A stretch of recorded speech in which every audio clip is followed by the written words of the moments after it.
আজকে একটি form launch করছি। এটি আমাদের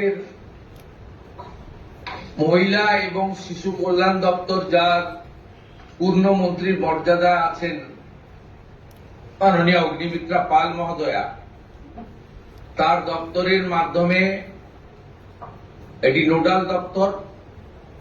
কিন্তু কাজটা যেহেতু খুব পরিধি ব্যাপক, তাই মুখ্য সচিব, অর্থ সচিবের নেতৃত্বে পুরো প্রশাসন অর্থাৎ জেলা শাসক, বিডিও, মিউনিসিপ্যালিটির ক্ষেত্রে সিও এবং কর্পোরেশনের ক্ষেত্রে কমিশনাররাও এতে যুক্ত থাকবেন এবং হোম পার্ট ডিপার্টমেন্টের সঙ্গে যুক্ত থাকবেন।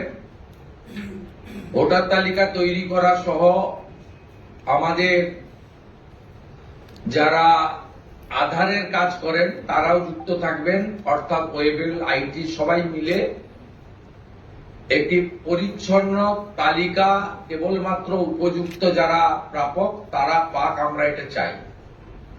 যেহেতু প্রসেসটা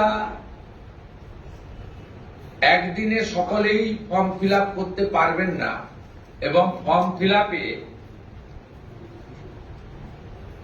একটু আমাদের ফর্মে আমরা একটু ডিটেলসে চেয়েছি, কারণ আমাদের সরকার অন্নপূর্ণা যোজনায় ৩,০০০ টাকাও দিতে চান এবং ফ্যামিলি ডাটাটাও সংগ্রহ করতে চান, কারণ আরো নানাবিধ কর্মসূচিতে আমরা এই পরিবারগুলিকে সহযোগিতা করতে চাই কেন্দ্রীয় এবং রাজ্যের বিভিন্ন স্কিমে, এবং তাদেরকে সক্ষম করতে চাই।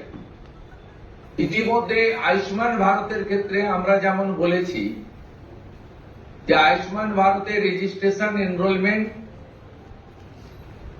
পোর্টালে নাম নথিভুক্তকরণের প্রক্রিয়া যেমন আমরা শুরু করেছি এবং জুলাই মাসে সম্ভাব্য আমরা কার্ড দিতে পারবো, এবং ৮ তারিখে ভারত সরকারের স্বাস্থ্য দপ্তরের সঙ্গে আমাদের আনুষ্ঠানিক মৌ হয়ে যাবে। ইতিমধ্যে আমরা ভার্চুয়ালি মিটিং করে ৯৭৬ কোটি টাকা এই বর্ষে আমরা তাদের বরাদ্দ আমরা স্যাংশন পেয়ে গেছি।